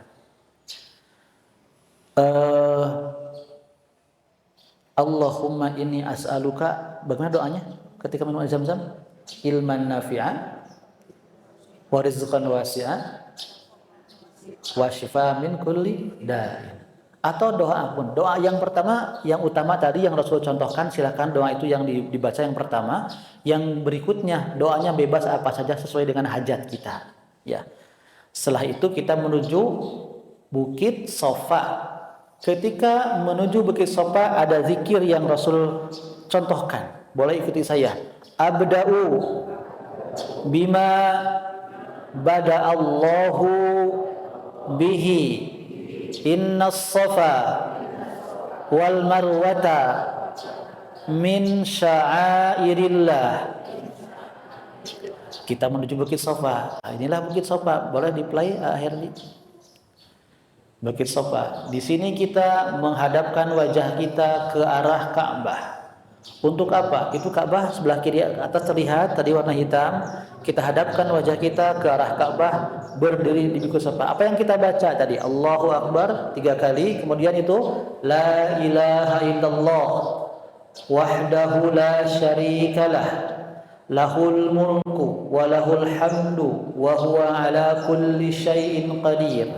La ilaha illallah wahdah anjaza wa'dah wa nasara 'abdah wa hazamal ahzaba wahdah. Boleh diulang selama 3 kali. Setelah itu baca sekali, berhenti, selingi dulu dengan doa. Kemudian baca lagi yang tadi, selingi dengan doa. Stop dulu akhirnya. Setelah itu selingi dengan doa, baca lagi. Setelah itu baru memulai sa'i. Di sini kita ketahui ada lampu berwarna hijau. Disunnahkan di sini lari-lari kecil untuk kita kaum laki-laki. Boleh dilanjutkan akhirnya. Terus. Nah, di Bukit Marwah sama, membaca doa yang zikir yang sama seperti di Bukit Sofa. Stop dulu di sini. Boleh ikuti saya. La ilaha illallah wahdahu la syarikalah lahul mulku wa lahul hamdu wa huwa ala kulli syai'in qadir. La ilaha illallah wahdah anjaza wa'dah wa nasara 'abdah wa hazamal ahzaba wahdah. Play langsung. Ini sudah mau selesai. Dari Marwah kita ke Sofa lagi. Nanti akan ketemu lagi lampu warna hijau. Kita lari-lari kecil lagi buat bapak-bapak. Di sana juga ada doa, ya. Boleh ikuti saya. Allahumma gfir warham wa'fu wa takaram wa tajawaz innaka anta al-a'azzu al-akram. Itu ketika melewati lampu hijau ya, doanya itu. Baik bapak ataupun ibu sama. Cuma bapak kita lari-lari, ibu tidak. Selesai 7 putaran, ya, 7 putaran selesai. Berikutnya apa? Apa itu tahallul? Tahallul apa, Bu, Bapak? Secara bahasa tahallul itu penghalalan. Bentuknya adalah ditandai dengan memotong rambut. Bagi bapak kaum laki-laki kita memotong rambutnya ada 2 cara. Yang pertama disebut adalah taksir. Taksir artinya apa, Pak? Memendekkan. Yang dipendekkan apa? Rambut kita. Bagaimana teknis memendekkan caranya? Cara memendekkan itu adalah bukan dipotong beberapa helai. Memendekkan itu adalah maknanya dipendekkan di semua bagian. Dari bagian atas, bagian belakang, bagian kanan, bagian kiri dipendekkan rata sama semuanya. Ya. Kalau bagian atas 1 cm, bagian kanan, kiri, belakang juga sama 1 cm. Kita bilang misalkan ke barbershop atau dipotong oleh teman sendiri, dipotong. Karena kadang-kadang bapak-bapak ada yang suka bekal alat cukur ya. Itu dipotong, disebutnya taksir. Atau yang kedua apa? Tahlik, ya, tahlik itu dipotong habis, dibotak, gundul, betul-betul tidak disisakan di botak. Rasulullah SAW melihat sahabat yang ketika tahallulnya dicukur habis, dibotakkan, itu Rasul berdoa, ya Allah berkahilah dia, ya Allah berkahilah dia, ya Allah berkahilah dia. Sahabat yang tidak dipotong cukur, yang tidak dibotakan, hanya dipotong pendek saja, itu kemudian merasa iri, ya Rasulullah, kami juga dong mau didoakan sebagaimana yang sahabat yang dibotak tadi juga didoakan 3 kali Rasulullah. Lalu Rasul pun mendoakan orang sahabat yang dipotong pendek saja tadi. Kata Rasulullah, ya Allah berkahilah dia. Nah, dari Rasulullah mendoakan yang dibotak habis 3 kali, yang dipotong pendek cuma dibolehkan 1 kali, ya Allah berkahilah dia. Dari doa Rasul ini para ulama ngambil kesimpulan bahwa afdolnya adalah dicukur habis untuk tahallul ini, untuk bapak-bapak. Afdolnya adalah dicukur habis, dibotakan habis. Tapi bapak-bapak di sini perlu ingat ya, bahwa ini tahallulnya tuh nanti akan ada 2 kali ya. 1 tahallul setelah umroh, dan nanti tahallul yang kedua. Ya, tahallul yang kedua setelah apa? Setelah haji, setelah lempar jumroh yang pertama. Ya. Maka sarannya adalah di tahallul umroh ini tidak langsung dibotakan. Ya, dipotong pendek saja. Nanti kalau akan dibotak nanti setelah pulang dari tanggal 10 setelah melempar jumroh yang pertama. Ya. Itu buat bapak-bapak. Buat ibu-ibu bagaimana, Bu? Tahallulnya dipotong sedikit ya. Jadi ibu potong rambutnya bagaimana? Ini rambut ibu dipegang ya. Kemudian kalau rambutnya panjang nanti ketika sudah digabungkan rambut ibu ya, nanti kan dari sini ada ujungnya. Nah, ujungnya itu dipotong seukuran kuku, sepanjang kuku ya, atau 1 ruas jari ini ya, 1 ruas jari. Ibu motongnya begitu. Dan hati-hati ibu nanti kalau motong rambut kan aurat. Ya, hati-hati motongnya, ketika motong jangan sampai proses motongnya terlihat oleh yang bukan mahram ibu.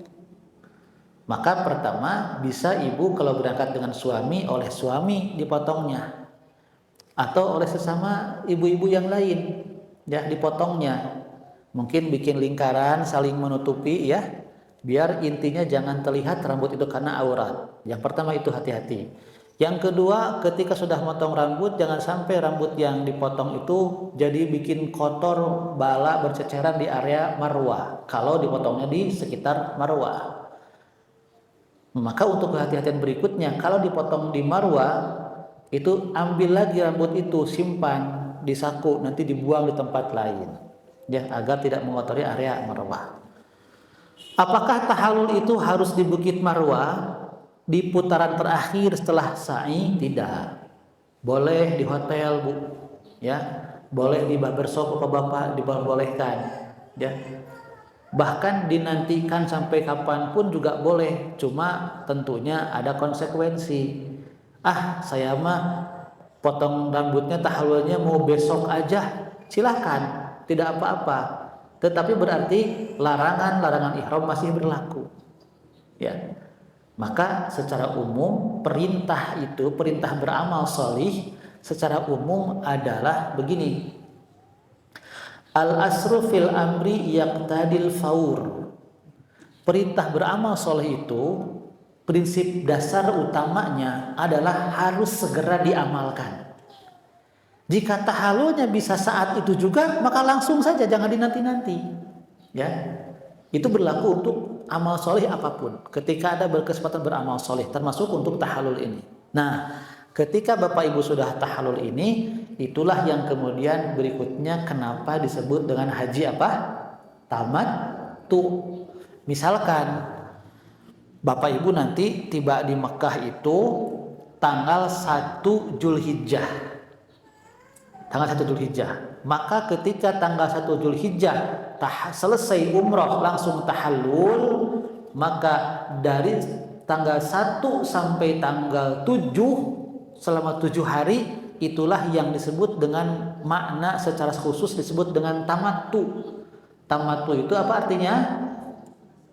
Boleh bersenang-senang. Maksudnya apa? Larangan-larangan tadi itu sudah nggak berlaku lagi. Selama 7 hari itu suami istri boleh berhubungan ya. Larangan-larangan bukan boleh dilanggar, boleh dilakukan, ya. Jadi itulah diantara makna tamattu, ya. Wallahu taala alam shawab. Itu gambaran secara garis besar pelaksanaan ibadah umroh dalam rangkaian ibadah haji tamattu. Wallahu taala alam. Sampai di sini mungkin yang bisa saya sampaikan. Barangkali ada yang akan ditanyakan, dipersilahkan. Bapak, Ibu silakan. Bapak, enggak? Waalaikumsalam warahmatullahi wabarakatuh.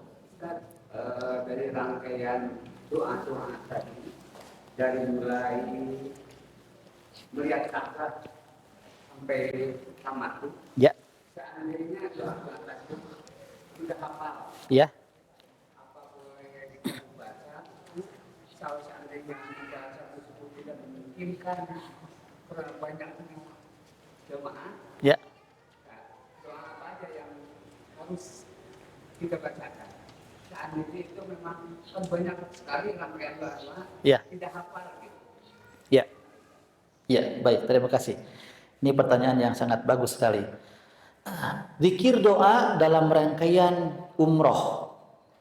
Satu, zikirnya adalah mengucapkan niat labbaik Allahumma umratan. Ini sudah hafal semua?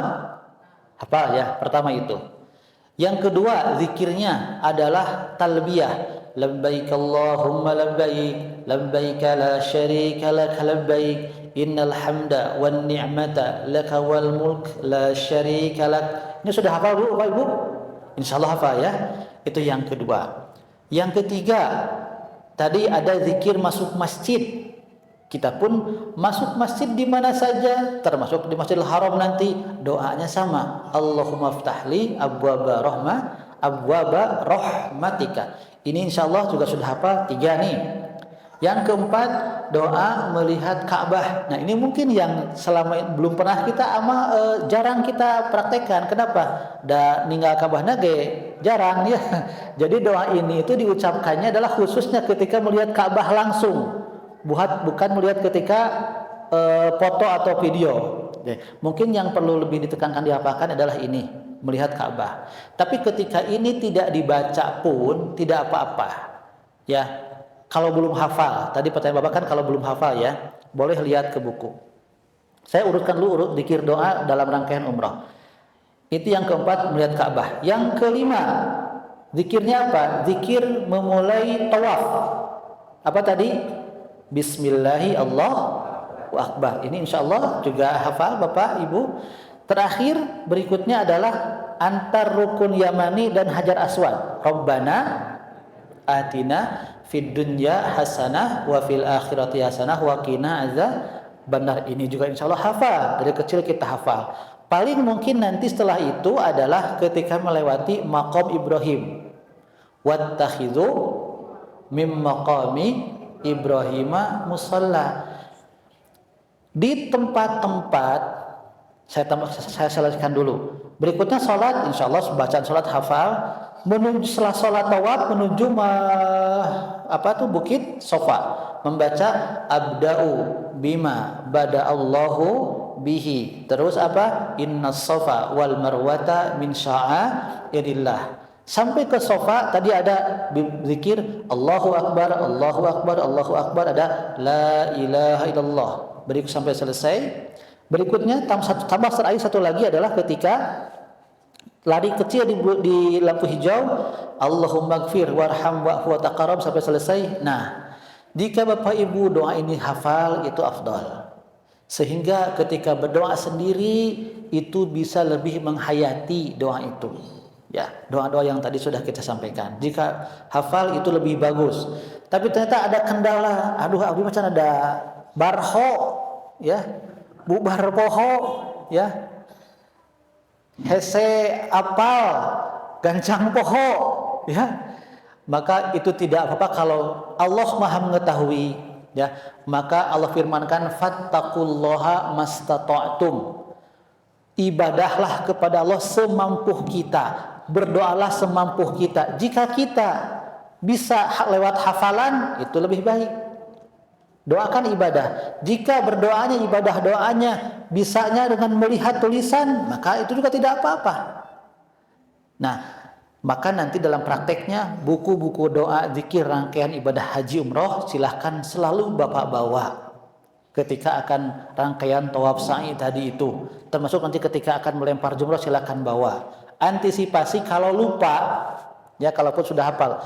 Walaupun di lapangan itu nanti Bapak Ibu, insya Allah pembimbing haji umroh akan mengingatkan. Bapak Ibu, kita akan melewati miqat, siap-siap. Labbaik Allahumma umrotan.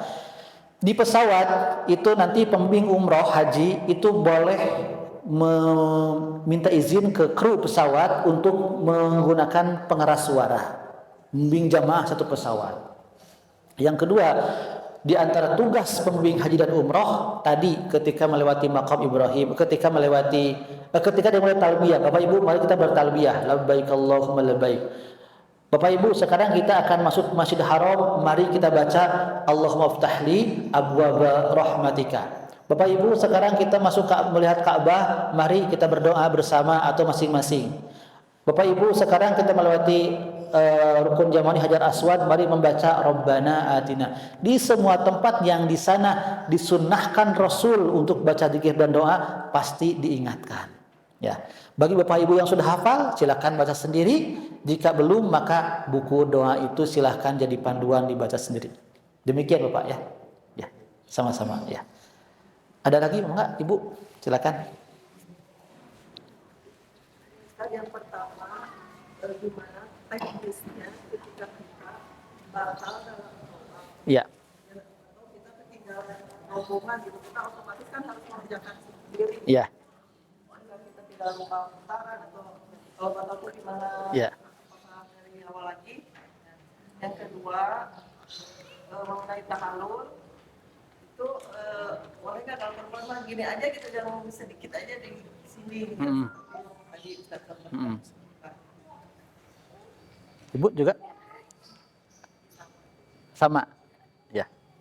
Itu Bu, 2 pertanyaan ya. Ya, ini pertanyaan yang sering disampaikan ketika kita sedang tawaf lalu batal. Bagaimana, apa yang harus kita lakukan? Nah, Rasul menyebutkan bahwa tawaf ini seperti sholat. Perhatikan, ada kata-kata seperti, memang bahasanya begitu, ya. Seperti itu bukan berarti 100% sama. Nah, sholat itu seperti sholat. Tawaf itu seperti sholat. Hanya saja ketika tawaf boleh bicara. Tapi walaupun ketika sholat boleh bicara, bukan berarti ketika tawaf ngobrol, nelepon ke tanah air misalkan gitu ya, ngobrol dengan teman juga tidak. Karena ketika tawaf walaupun boleh bicara, tetap dianjurkannya adalah tetap berzikir, berdoa ataupun baca Quran, hafalan dan sebagainya. Tapi boleh nanya ngobrol ke sebelahnya, boleh mengingatkan, Bu itu ada tas jatuh misalkan, itu boleh. Nah, jadi persamaan sholat dan tawaf ini adalah pertama syarat utama sholat itu apa? Suci. Demikian pula ketika tawaf, suci. Cuma sucinya tawaf di sini memang beda pendapat. Kalau sucinya sholat semua sepakat. Kalau tidak suci berarti harus berwudu dulu. Nah, pertanyaan inti dari Ibu tadi adalah bagaimana ketika tawaf ini kita batal? Apa yang harus dilakukan? Maka yang pertama, jika kita mengambil pendapat bahwa ketika tawaf itu harus dalam keadaan suci, bagaimana ketika tiba-tiba keluar angin batal? Atau intinya itu keluar angin batal. Maka harus berwudu kan? Nah, maka memang idealnya adalah berwudu, cari air. Jika tidak memungkinkan, silahkan tayamum. Bagaimana tayamumnya?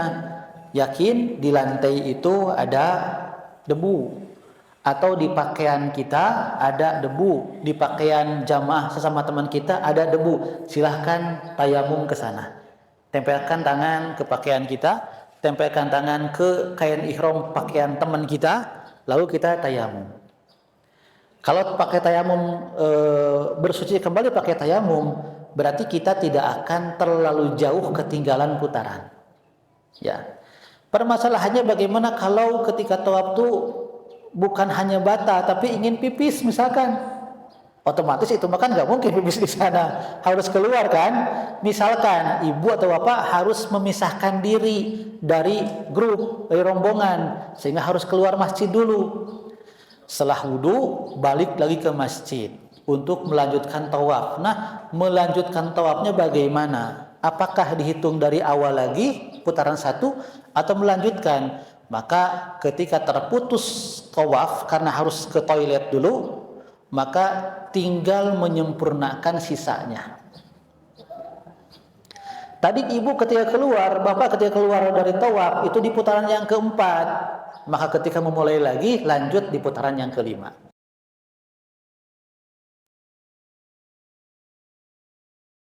Tiba-tiba komat, ya, lagi tawaf di putaran yang keempat, tiba-tiba komat harus sholat, kita sholat dulu.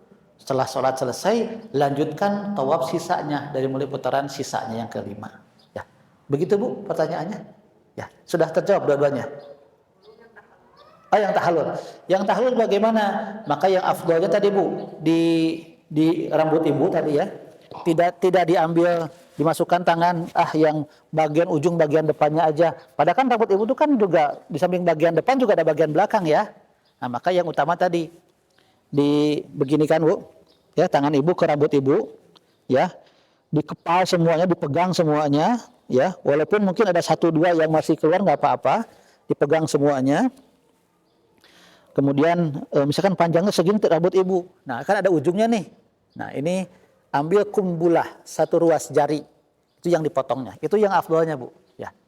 Jadi kalau bisa yang afdol, maka silahkan cari yang terbaik, amalkan yang terbaik. Ya.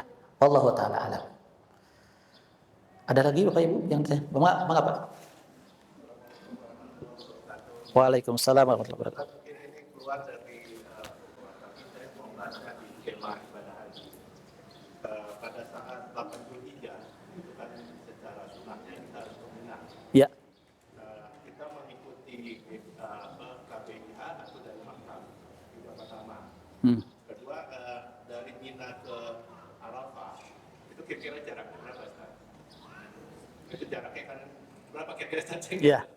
Jarak antara Mina ke ini kalau kita mengikuti dari Mina ke Arafah ada nggak suatu kekhawatiran karena kita kan di sana berjuta-juta orang itu. Iya. Jalan antara jarak itu mungkin kalau kita olahraga itu kan dekat gitu bisa dalam waktu dekat. Karena kalau saya perhatikan di skema ini setelah sholat subuh tampil kita keluar dari Mina menuju Arafah itu bertepatan tanggal 9. Ya. Yang dikhawatirkan kita jalan apalagi banyak juga orang tua itu mungkin jalannya lambat. Pada saat setelah zuhur itu ternyata sudah jatuh kita harus wukuf gitu kan. Karena kalau saya dengar katanya di Arafah itu sedang ada perluasan gitu. Karena jangan sampai kita jamaah itu mendapatkan tenda tidak mendapatkan tenda karena sudah jatuhnya wukuf. Iya, iya. Nah ini berlaku tentatif atau kita harus mengikuti secara sunnah. Secara sunnah, tapi kita tidak mendapatkan wukuf di Arafah karena ya tadi orang berjuta-juta. Jalan juga mungkin kalau sekarang jalan di olahraga itu bisa cepat. Dalam waktu kita olahraga 10 kilo bisa sejam. Yeah. Itu mungkin kita tertatih-tatih karena kaki kita mungkin akan jalannya kecil-kecil, apalagi orang tua itu kan mungkin tidak ada ini. Nah pertanyaan kita khawatirkan apakah itu tentatif harus ke Mina atau kita ngikutin maktab, ketua maktab, ayo langsung aja ke Arafah karena ini berbahaya tidak mendapatkan wukuf di Arafah. Karena kita menujunya adalah ke Mina. Dari Mina ke Arafah itu mungkin jaraknya yang saya kurang tahu. Nah ini yang jadi pertanyaan kita untuk mendapatkan sunahnya kita harus ke Mina. Tapi kalau hukumnya itu sampai kita terlewatin setelah zuhur, artinya kita berdiam diri di Arafah, ini gimana? Apakah tentatif atau kita ngikutin yaitu sunnah atau kita harus menuju Arafah? Karena haji itu kan wukuf di Arafah. Di Arafah. Itu Siap. pertanyaan. Siap. Assalamualaikum warahmatullahi wabarakatuh. Waalaikumsalam warahmatullahi wabarakatuh. Baik. Ya, cek. Ya, melihat dari skema yang insya Allah Magdi selama ini amalkan adalah kita tanggal 8 ke Mina ya untuk tarwiyah. Nah,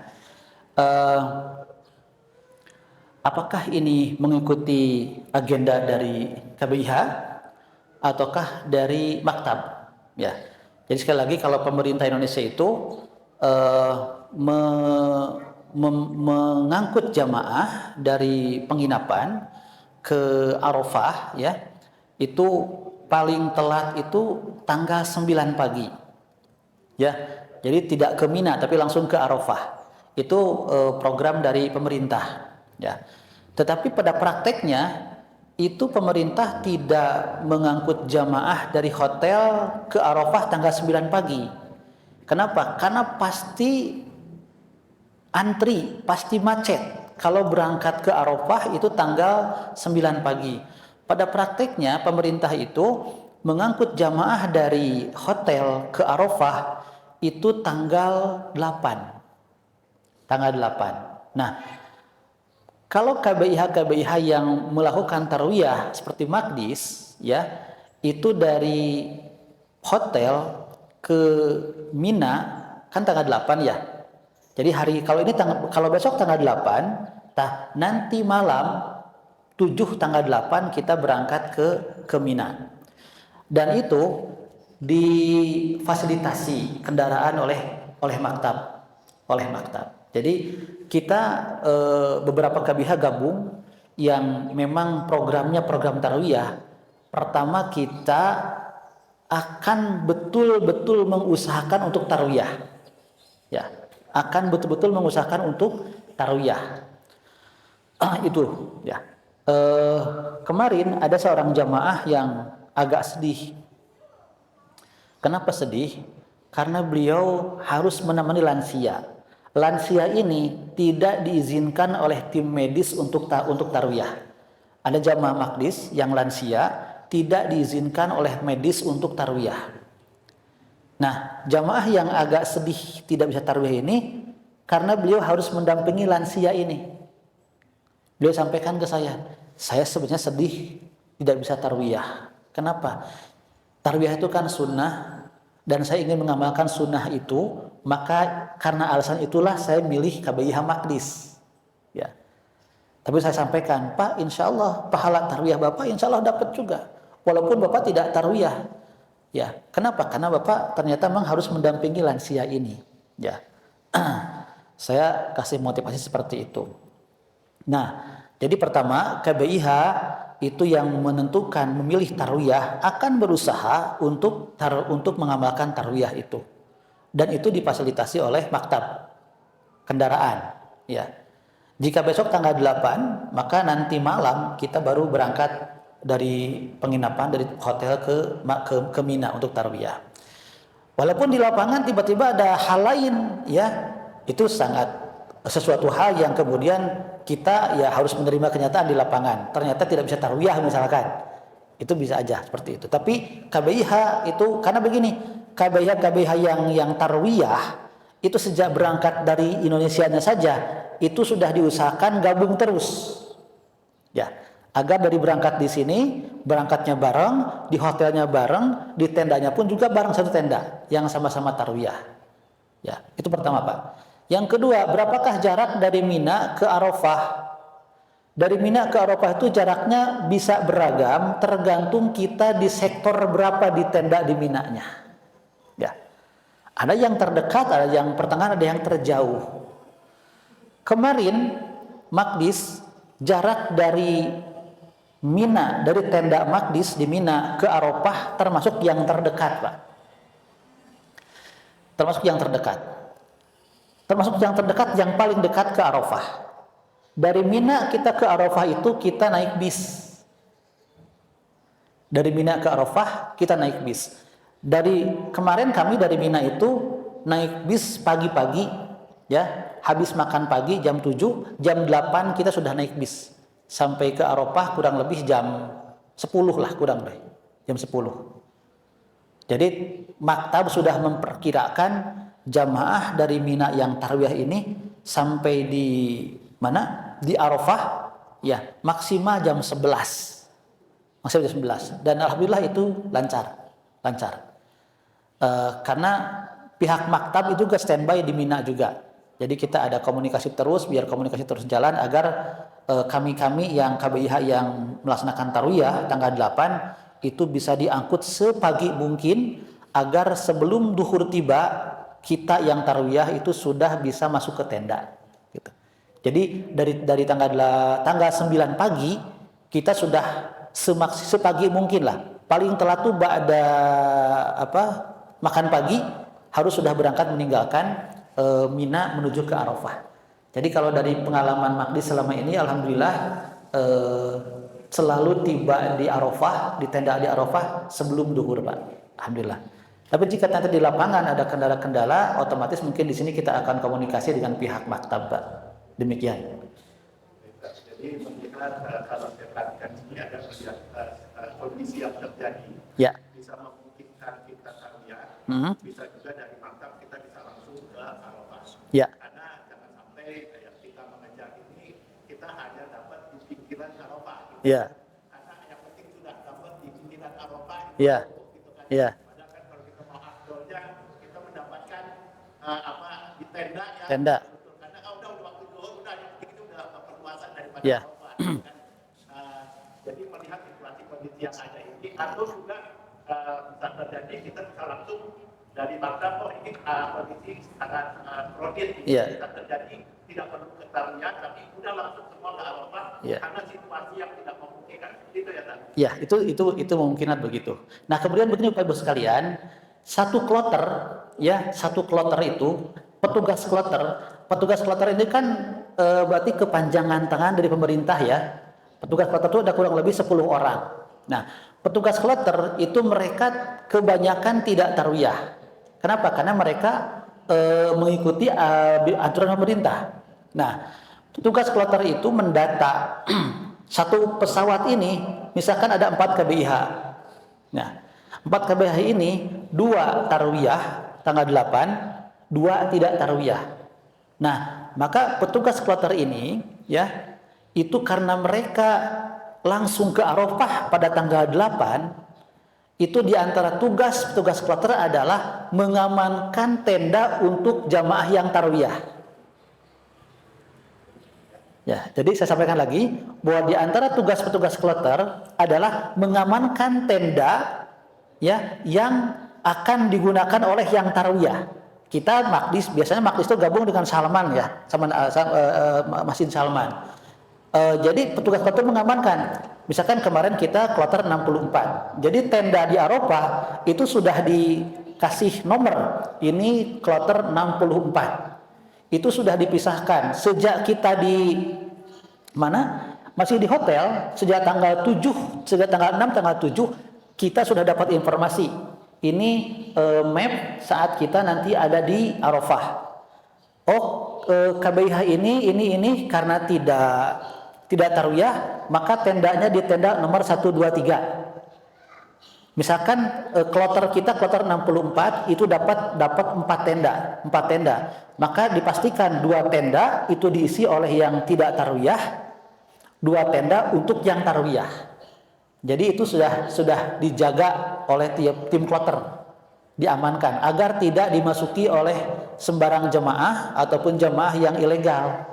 Jemaah-jemaah yang ilegal karena tahun kemarin itu kejadiannya adalah di Arafah itu haji plus ya dan haji furoda, haji VIP itu ya dan haji furoda itu malah nggak dapat tenda ya. Kenapa? Ketika mereka tiba ke sana tendanya sudah diisi oleh jamaah yang lain ya. Kenapa? Karena memang petugas kloternya itu tidak menjaga ya, tidak menjaga. Jadi ini pentingnya nanti salah satu adalah pembimbing KBIH untuk terus komunikasi dengan para petugas kloter Karena petugas kloter itu mereka pasti langsung ke Arafah. Tidak ada petugas kloter yang tarwiyah. Kalaupun ada mungkin cuma 1-2 orang saja. Karena di antara job desk interview ya, ketika rekrutmen petugas kloter itu di antaranya adalah mereka mengikuti SOP dari pemerintah.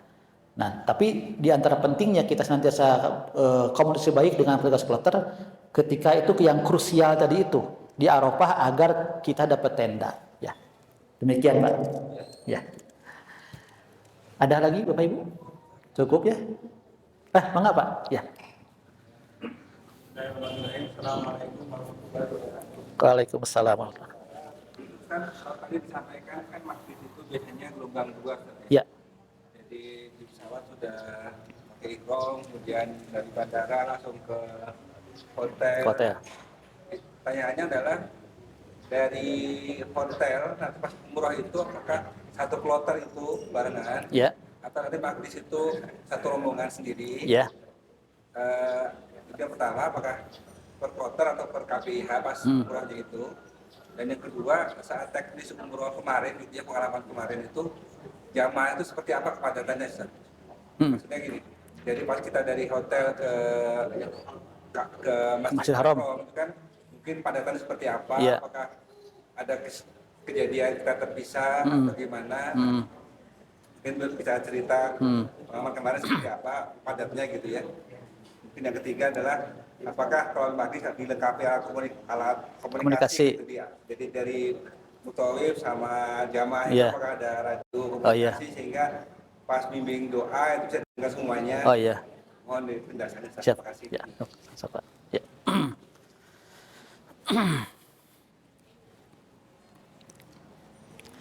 Gambaran ketika kita tiba di Makkah, dari Jeddah ke Makkah, tiba di Makkah, apakah kita proses umrohnya ketika tiba di Makkah, kemudian proses umrohnya itu apakah satu kloter langsung ya ataukah per KBIH? Nah, itu adalah teknis yang kemudian nanti disepakati dengan petugas kloter.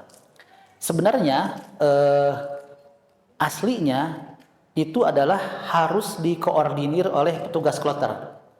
Aslinya. Satu kloter misalkan ada 5 KBIH. Jadi 5 KBIH ini aslinya itu adalah harus bareng-bareng dengan petugas kloter, bareng-bareng semuanya. Tapi satu kloter itu kan berarti 400 orang ya. Itu kebayang Pak, 400 orang kalau bareng-bareng berangkat tawaf bareng gitu ya. Nah, maka dalam ini petugas kloter pun tidak kekeh, tetap lihat situasi dan kondisi. Kondisi Masjidil Haram padat atau tidak. Yang kedua, kondisi jamaah per KBIH-nya apakah kuat semua, sehat semua, atau ada yang sakit. Nah, maka dalam hal ini petugas kloter memberikan keleluasaan kepada KBIH. Silahkan mau umrohnya mau kapan. Contoh kemarin, kami tiba di hotel itu beragam. Ada yang jam 7, ada yang jam 8. Karena kemarin tuh dari Jeddah ke Makkah itu, dari Jeddah ke Makkah, satu kloter ada sekitar 6 bis. Itu bisnya tibanya beda-beda di hotel itu. Saya termasuk yang datang lebih awal ke hotel, jam 7 pagi udah di hotel. Ya, ada yang jam 8 dan jam 9. Kok beda-beda? Kenapa? Padahal berangkat dari Jeddahnya bareng. Itu karena ketika musim haji itu banyak supir dadakan yang belum tahu jalur. Yang belum tahu jalur. Banyak supir dadakan, ya, belum tahu jalan. Sehingga tiba di Mekahnya itu beda-beda. Nah, kemarin kami tiba di hotel itu jam 7, jam 8, paling telat jam 9, dan kita lihat di live Makkah ya, Haram, wah biasanya jam 10 kosong nih, kita lihat kosong. Akhirnya kita lihat kondisi jamaah ditanya satu-satu semuanya, Pak Ibu gimana, kuat, sehat? Kuat, alhamdulillah sehat. Kalau umroh sekarang bagaimana? Siap katanya gitu. Nah akhirnya itu teknis di lapangan lihat kondisi Pak. Tapi secara umum petugas kloter itu berikan kebebasan kepada KBIH untuk kapanpun mau melaksanakan ibadah umrohnya. Pertama itu. Yang kedua, dari tim KBIH sendiri di sini pun melihat kondisi jamaah. Kalau dilihat masih pada lelah lamanya perjalanan atau ada yang sakit, maka akan diberikan waktu untuk istirahat dulu ya. Kalau kemarin tuh kita tiba jam 7.89, kita mulai umroh jam 10 pagi, kemudian pas sholat duhur selesai. Jadi di lapangan itu nanti tentatif ya, lihat kondisi. Kalau yang betul-betul sakit ya, itu kita nanti sarankan untuk jangan memaksakan diri, yang sakit, yang lelah, yang capek, jangan memaksakan diri ikut bareng ya. Nanti mungkin istirahat dulu butuh berapa jam, mungkin nanti asarnya ataupun malamnya baru melaksanakan umrohnya, ditemani insya Allah, didampingi. Kemudian apakah dari tim Makdis ada alat bantu untuk yang dipasangkan agar membantu jamaah dalam hal bimbingan zikir dan doa? Itu insya Allah ada Pak, insya Allah ada. Jadi nanti kami pun kemarin bawa beberapa alat ya elektronik, yang nanti Bapak Ibu cukup bawa headset ya, disambungkan ke handphone, nanti menyamakan frekuensi. Dan itu nanti ada tesnya di sini Pak. Sebelum kita berangkat nanti di sini ada tes beberapa kali, menyamakan dulu frekuensi tes alat tersebut ya. Sehingga nanti ketika praktek ibadah haji umrah di sana itu bisa sangat membantu jamaah, mengingatkan Bapak Ibu silakan baca doa di sini, zikir di sini, dibimbing oleh jamaahnya. Demikian Pak. Ya. Mangga Pak. Ya. Kita bahas antara kita dengan Arafah. itu kita mendapatkan yang tidak makin dekat dengan Arafah, bahwa ya tadi. Tapi apabila berjauhan, ini kan juga kita diinformasikan jangan sampai istilahnya kita mau tabiah ternyata kok nggak tabiah, karena ada istilahnya begitu pulang ke Indonesia, kenapa kita tidak mengikuti sunnah Rasul gitu, harus ke tabiah. Tapi kita dikomunikasikan bahwa ternyata kita mendapatkan di Mina antara Arafah itu selama ini makin mungkin mendapatkan di dekat gitu ya, dengan cuma berapa udah sampai gitu. Apabila berjauhan atau tidak memungkinkan itu biasanya jemaah jangan sampai ada kekecewaan baru kita harus tidak, padahal kita informasikan oleh bahwa kita tahun ini mendapatkan jauh, jadi kita kemungkinan tidak bisa terjadi nggak seperti itu karena mungkin selama ini pasti selalu mendapatkan dekat gitu ya. Kita nggak tahu Allah bahwa tahun ini ternyata kita berjauhan. Sekarang ini kan penambahan kuota ramai, makin perlu nambah, mungkin perkirakan 3-4 juta orang akan kumpul gitu. Selama ini mungkin 2 juta gitu. Berarti kan sangat crowded gitu. Bisa nggak seperti itu? Tapi sebelum mereka kita tidak akan mengikuti skema yang terjadi, kita tidak ke Mina, tapi kita bisa langsung ke Arafah. Tapi kita berdoa mudah-mudahan Makdis akan mendapatkan dekat dengan Arafah supaya kita mendapatkan sebuah sunnahnya dan kita mendapatkan wajibnya juga. Iya, baik Pak. Jadi Bapak Ibu sekalian begini ya, posisi kita tenda di Mina, kan di Mina itu kalau kita tarwiyah dan kita akan ngambil sunnah tarwiyah dan sunnah nafar sani, berarti di Mina itu tanggal 8 ya, kemudian 9 pagi ke Arafah, kemudian 10 ke Mina lagi, 11, 12, 13. Berarti kurang lebih 5 hari ya, 6 hari di Mina itu. Dikurangi sehari di Arafah. Nah, posisi kita di tenda di Mina ini itu diundi. Ya, diundi. Kloter ini dapat di sektor berapa, sektor berapa, sektor berapa. Itu diundi. Ya. Kalau boleh memilih mah, kita tuh ingin ada di tengah-tengah saja. Jadi begini, ketika tenda di Mina kita dekat ke Arafah, ya, berarti jauh ke tempat jumroh. Ketika tenda kita dekat ke tempat jumroh, ya, berarti jauh ke Arafah. Balik milih mana Pak? Kemarin ketika kita sebelum berangkat, kita dapat informasi, wah, kita ada di Mina Jadid katanya. Di sini Ustaz Saiful Islam sudah memberikan banyak gambaran Mina Jadid itu seperti apa. Intinya Mina Jadid, Mina perluasan itu dari Mina, dari tenda ke tempat jumroh itu 10 kilo. Angkat nawungkul Bu. Tacan uihna ta. Mapah. Berarti itu teh hari apa? Tanggal 10, tanggal 11, tanggal 12, tanggal 13 ya. Itu 4 hari berturut-turut tuh. Mohon jalan kaki Bu. Kalau ke Arafah mah kan naik bis.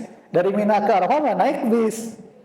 Tapi kalau dari tenda dari Mina ke Arafah mah naik bis. Tapi kalau dari Mina ke tempat lempar jumrah mah jalan kaki. Jadi Ustaz Saiful kemarin udah ngasih skema yang terbaik bagaimana ini jarak kita jauh nih 10 kilo nih.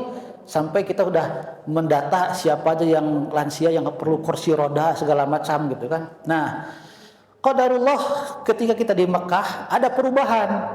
Ya, perubahan Maqdis tidak jadi di Mina Jadid.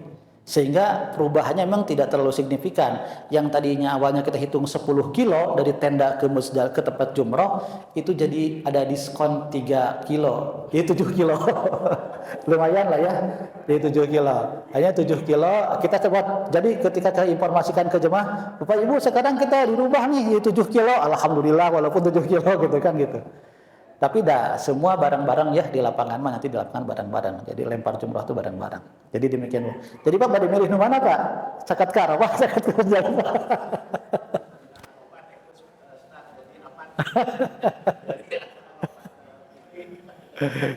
Iya. Ya, sementara itu dulu Pak Ibu ya mungkin ya dari yang bisa saya sampaikan. Jadi mungkin saya ini sifatnya mereview ya apa yang pernah Bapak Ibu amalkan karena Bapak Ibu kan juga pernah melaksanakan umroh ya. Jadi review itu adalah sangat penting untuk menyegarkan kembali ya. Wallahu taala alam bisawab. Demikian yang bisa saya sampaikan. Semoga ada ilmu yang bermanfaat buat kita semuanya. Nakhtatim alhamdulillahirabbil alamin. Assalamualaikum warahmatullahi wabarakatuh.